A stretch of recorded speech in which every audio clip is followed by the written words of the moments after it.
Hi, ఈ వీడియోలో మనం సింపుల్ ప్రజెంట్ టెన్స్ ఇప్పుడు మనం టెన్సెస్ చెప్పుకుంటున్నాం. ఈ టెన్సెస్లో simple past tense, simple present టెన్స్ని నేను ఆల్రెడీ వీడియో చెప్పడం జరిగింది. ఇప్పుడు ఈ వీడియోలో సింపుల్ ఫ్యూచర్ టెన్స్ గురించి తెలుసుకుందాం.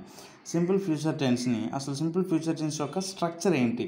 ప్రతి టెన్స్కి మనం మాట్లాడేటప్పుడు ప్రతిదానికి ఒక స్ట్రక్చర్ అనేది ఉంటుంది. అలాగే సింపుల్ ఫ్యూచర్ టెన్స్కి స్ట్రక్చర్ వచ్చేసరికి will V one, won't V one, will V one, won't V one. ఇది సింపుల్ ఫ్యూచర్ టెన్స్ యొక్క స్ట్రక్చర్.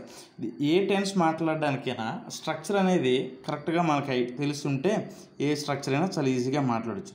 అసలు ఈ సింపుల్ ఫ్యూచర్ టెన్స్ని మనం ఎప్పుడు యూజ్ చేస్తాం ఏంటంటే ఇప్పుడు లేదా ఈ క్షణం తరువాత చేసే పనులు అన్నీ కూడా సింపుల్ ఫ్యూచర్ టెన్స్లోనే చెప్పాలి. మీకు అర్థమైందా? అంటే ఇప్పుడు లేదా ఈ క్షణం తర్వాత, ఈ మూమెంట్ తర్వాత మనం ఏం పని చేస్తామని చెప్పిన ప్రతిదాన్ని కూడా సింపుల్ ఫ్యూచర్ టెన్స్లోనే చెప్పాలి.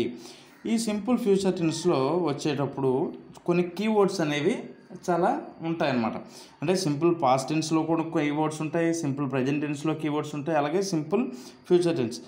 సింపుల్ ఫ్యూచర్ టెన్స్లోకి వచ్చే కీవర్డ్స్ ఏంటంటే టుమారో, రేపు చేస్తామంటాం, నెక్స్ట్ వీక్, వచ్చే వారం, నెక్స్ట్ మంత్, లేదా day after tomorrow, next year, from now అంటే ఇక నుంచి. ఈ కీవర్డ్స్ కనబడితే ఖచ్చితంగా అది సింపుల్ ఫ్యూచర్లోనే చెప్పాలి మనం.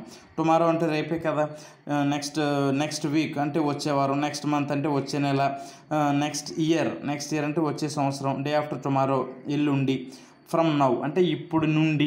సో ఇక్కడ నుంచి ఏం చేస్తాను, రేపు నేను ఎక్కడికి బీచ్కి వెళ్తానంటే దాన్ని కూడా మనం సింపుల్ ఫ్యూచర్లోనే చెప్పాలి. ఒకటే సింపుల్ ఫ్యూచర్లో చెప్పాలంటే మనకు స్ట్రక్చర్ గుర్తుపెట్టుకుంటే ఏదైనా మనం సింపుల్ ఫ్యూచర్లో సింపుల్గా చెప్పొచ్చు. ఇప్పుడు దీని మీద కొన్ని ఎగ్జాంపుల్స్ చూద్దాం. యాక్చువల్లీ ఇక్కడ చూడండి, గో అనే వర్బ్, దానికి సింపుల్ ఫ్యూచర్లో మనం ఈ స్ట్రక్చర్ వేసుకుంటే will V one, won't V one కదా. Go, will go, won't go. నేను రేపు మూవీకి వెళ్తాను, I will go to movie tomorrow. Next, నేను రేపు మూవీకి వెళ్ళను, I won't go to movie tomorrow. మీకు అర్థమైందా ఇప్పుడు? సో ఏం లేదు, just will go, won't go, ఆ structure will V one, won't V one structure మనకి కరెక్ట్గా స్ట్రక్చర్ గుర్తుంటే మనం ఎన్ని సెంటెన్సెస్ అయినా మనం చేయొచ్చు. ఇప్పుడు మనం ఇంకొన్ని ఎగ్జాంపుల్స్ చూద్దాం. వర్బ్ ప్లే సింపుల్ ఫ్యూచర్ స్ట్రక్చర్లో మనం దీన్ని పెడితే విల్ ప్లే, వోంట్ ప్లే. మేము రేపు క్రికెట్ ఆడతాము, we will play cricket tomorrow. మేము రేపు వాలీబాల్ ఆడము, we won't play volleyball tomorrow. ఏం లేదండి, సేమ్ సింపుల్ ఫ్యూచర్ అంటే మనకు ఆ స్ట్రక్చర్ని క్లియర్గా will play, won't play. Positive అయితే విల్ ప్లే చెప్తాం, నెగిటివ్ చెయ్యను, ఆడను, ఇవంటే వోంట్. సో నెక్స్ట్ ఇంకో ఎగ్జాంపుల్ చూద్దాం. బ్రింగ్ అంటే తీసుకురావడం, విల్ బ్రింగ్, వోంట్ బ్రింగ్. రేపు మా నాన్న రేపు సైకిల్ తీసుకొని వస్తారు, my father will bring cycle tomorrow. మా నాన్న రేపు బైక్ తీసుకురారు, my father won't bring bike tomorrow. సరే, రేపు ఆల్రెడీ చెప్పాను, tomorrow, next week, next month, next year, లేదా 10 days లేటర్, ఏదైనా సరే ఈ క్షణం తర్వాత ఏది వచ్చినా మనం దాన్ని సింపుల్ ఫ్యూచర్లోనే చెప్పాలి. ఆ కీవర్డ్స్ మీరు గుర్తుపెట్టుకుంటే ఆ సెంటెన్స్ వచ్చినప్పుడు అది సింపుల్ పాస్ట్లో ఉందా, సింపుల్ ఫ్యూచర్లో ఉందా, లేదా సింపుల్ ప్రెజెంట్ టెన్స్లో ఉందా అనేది మనం keywords tomorrow, next month, next year ఉంటే అది ఖచ్చితంగా సింపుల్ ఫ్యూచర్.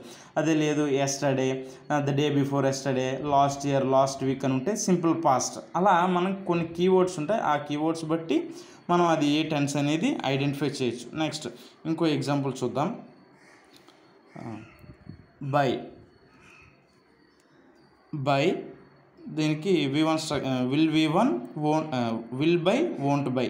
మా ఫ్రెండ్స్ నెక్స్ట్ ఇయర్ కారు కొంటారు, మా ఫ్రెండ్స్ నెక్స్ట్ ఇయర్ బైక్ కొనరు. బై అంటే కొనడం కదండి. Our friends will buy a car next year, our friends will buy a car next year. Our friends won't buy a bike next year. మా friends next year చెప్పాను కదా, keyword next year, next month వస్తే మనం ఖచ్చితంగా simple ఫ్యూచర్లోనే చెప్పాలి. Will buy a car next year. Our friends won't buy a bike next year. Next year మా వాళ్ళు car కొంటారు కానీ బైక్ కొనరు. సో అది పాజిటివ్ అయితే విల్ బైలో చెప్పాలి, నెగిటివ్ అయితే ఖచ్చితంగా నాట్ అనేది వస్తుంది. ఇప్పుడు ఇంకో లాస్ట్ ఎగ్జాంపుల్ ఒకటి చూద్దాం. టేక్ వర్బ్, దానికి simple future structure will take, won't take వస్తుంది. టేక్ అంటే తీసుకోవడం. అవర్ రిలేటివ్స్, మా చుట్టాలు రేపు ఫ్రూట్స్ తీసుకుంటారు. మా చుట్టాలు రేపు స్వీట్స్ తీసుకోరు. Hour relatives will take fruits tomorrow. Hour relatives sweets తీసుకోరు, వోంట్ టేక్ స్వీట్స్ టుమారో. మా రిలేటివ్స్ రేపు ఫ్రూట్స్ తీసుకుంటారంటే విల్ టేక్, తీసుకోరు అంటే వోంట్ టేక్ స్వీట్స్. సో మనకి ఇలా సింపుల్ ఫ్యూచర్ టెన్స్ అనేది మనం సింపుల్ ఈ స్ట్రక్చర్ ఒక్కటి గుర్తుపెట్టుకుంటే will V one, won't V one ఇది గుర్తుపెట్టుకుంటే ఏ వెర్బ్ అయినా ఆ వి వన్ ప్లేస్లో వెర్బ్ పెడతాం, వోంట్ వి వన్.